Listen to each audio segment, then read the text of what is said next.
O mundo em que vivemos pode ser assustador às vezes, mas a menos que você trabalhe em uma área como a polícia, é provável que você nunca veja o pior lado. Nas circunstâncias mais distorcidas, a polícia coloca os olhos em cenas de crime perturbadoras e incrivelmente incomuns, que muitas vezes parecem horríveis demais para ser verdade. Infelizmente, como você vai ver nas 10 histórias a seguir, de descobertas policiais realmente inquietantes, muitos casos são tão reais quanto os arrepios que provocam. Número 10. A casa cheia de folhas. Quando a polícia entrou na casa de um homem de 30 anos, em Ohio, 2011, eles entraram em uma cena angustiante que levou mais perguntas do que respostas. Matthew Hoffman estava morando em uma casa cheia de montes de folhas, e isso era apenas o começo. Amarrada e amordaçada em uma cama feita de folhas estava uma jovem de 13 anos, a única vítima que sobreviveu a Hoffman. Ela era filha de Tina Herman e irmã de Cody Maynard, de 11 anos, as quais, junto com a amiga da família, Stephanie Sprang, foram mortas e jogadas em árvores ocas escavadas por Hoffman, um podador de árvores de profissão. Hoffman tinha pilhas de folhas em sua casa, que eram tão altas que os investigadores temiam que mais corpos estivessem escondidos embaixo. Embora não houvesse restos humanos na casa, a geladeira cheia de esquilos congelados e sacos de folhas até o teto, mais do que sugeria a instabilidade psicológica de Hoffman. Número 9. O demônio do estacionamento de trailers. Em 2015, Nicole DiKema, de 47 anos, enfrentou uma arma de choque após resistir à prisão por 5 horas e tentar atacar um policial local com um facão. A polícia foi chamada à residência de DiKema, depois que sua vizinha, Paula Dadford, testemunhou ela cortando maniacamente o exterior de sua própria casa com uma faca. Quando a polícia finalmente entrou em sua casa móvel, o incidente teve uma reviravolta sombria e perturbadora. Dentro de sua casa, ela havia uma coleção de 3.500 armas, principalmente facas e espadas. Quanto mais a polícia procurava, mais eles descobriam. Junto com a coleção de objetos pontiagudos que violaram a liberdade condicional de DiKema, a polícia encontrou um santuário dedicado a Satanás e adereços sangrentos de Halloween. De acordo com a outra vizinha, Dorothy Clegg, DiKema era uma vizinha infernal. Clegg afirmou que a mulher podia ser ouvida gritando e batendo a cabeça contra a casa móvel. Número 8. O culto da meia-noite. Essa história vem do usuário do Reddit Caleb33, que respondeu a uma chamada sobre uma perturbação em um cemitério local durante o treinamento de campo da polícia. Quando Caleb e seu oficial de treinamento de campo chegaram ao local, eles foram testemunhas do que parecia ser um culto que planejava exumar corpos para um ritual. De acordo com o post do Reddit, os membros do culto usavam roupas cerimoniais e entoavam "Libertem-nos de suas prisões de barro", referindo-se aos cadáveres enterrados no cemitério. A presença dos oficiais cessou qualquer atividade no cemitério, mas no momento certamente mais perturbador ainda não havia acontecido. Embora Caleb33 quisesse realizar uma prisão, seu oficial de treinamento aconselhou contra isso. De acordo com o oficial superior, uma prisão iria gerar um relatório público de prisão, que lista o nome do oficial que fez a prisão. Você não quer que essas pessoas saibam seu nome. Caleb foi avisado. A falta de especificações sobre o que o culto poderia fazer se descobrisse sua identidade, juntamente com a atividade perturbadora que Caleb testemunhou, forneceu um final arrepiante para a experiência. Ou talvez ele estivesse apenas recontando a trama do filme Chumbo Grosso. Número 7. Precisa de comida.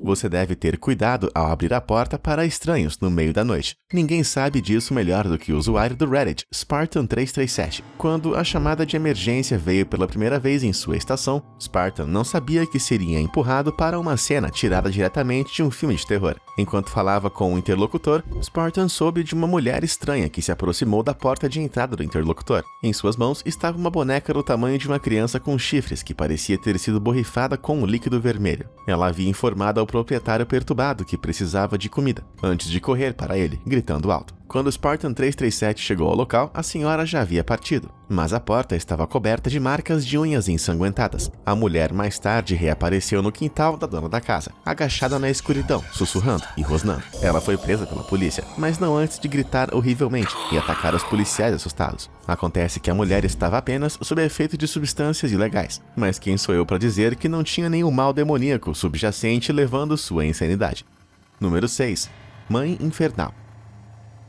uma mulher chamada Tasha Chantal Hatcher, de 34 anos de idade, de Glen Rose, Texas, chocou os policiais em março de 2016 quando surgiu uma revelação horrível. O vizinho de Hatcher ligou para a polícia depois que a mãe chegou em sua casa com sua filha. Ambas estavam sem roupas e as marcas frescas de queimadura sobre o corpo de sua filha indicavam que algo terrível havia acontecido. O que a polícia jamais esperaria descobrir era que Hatcher teria colocado a filha no forno. Quando levada para a custódia da polícia, Hatcher cantava fervorosamente orações para Deus e deu em cima do delegado. Na declaração oficial feita pelo serviço familiar, foi determinado que a metanfetamina em seu sistema teria influenciado seu comportamento. Sua filha sobreviveu ao incidente com 14% do seu corpo cobertos por queimaduras de segundo e terceiro graus. Pelos seus feitos, Hatcher foi sentenciada a 20 anos de prisão.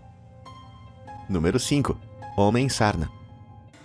Preparem-se para essa história de revirar o estômago, que vem do usuário Reddit Cat Attack Jack. Vou chamá-lo apenas de Jack. Nos subúrbios de Queensland, Austrália, Jack, um policial, abordou um indivíduo indisciplinado que estava roubando sapatos de pessoas, quebrando janelas de carros e jogando vasos de plantas nas pessoas. Quando abordado pela polícia, o homem entrou em um frenesi de gritos e bateu com a cabeça em qualquer coisa que pudesse encontrar. Assim que o homem foi subjugado, Jack examinou sua casa e percebeu a desordem de itens. Em uma mesa de centro havia uma caixa de madeira cheia, com cerca de 100 sacos lacrados. Dentro das sacolas havia uma mistura de material orgânico incomum e o que parecia ser cristais, inicialmente considerados um narcótico. Mas quando um oficial especialista com unidade canina chegou ao local, sua identificação com certeza revirou estômagos. O oficial canino afirmou com indiferença que o habitante estava sofrendo de Staphylococcus aureus, uma infecção de pele, e estava coletando suas próprias crostas. Acontece que o homem cutucou suas feridas em sua perna e organizou as crostas da menor para a maior. Sabe lá o que ele faria com isso? A repulsa foi intensificada quando os cristais foram identificados como muco seco e crosta de seu nariz. E aí, como tá o seu estômago? Tenta contar essa história na próxima vez que estiver na mesa de jantar. Número 4. Rainha do Trono de Porcelana.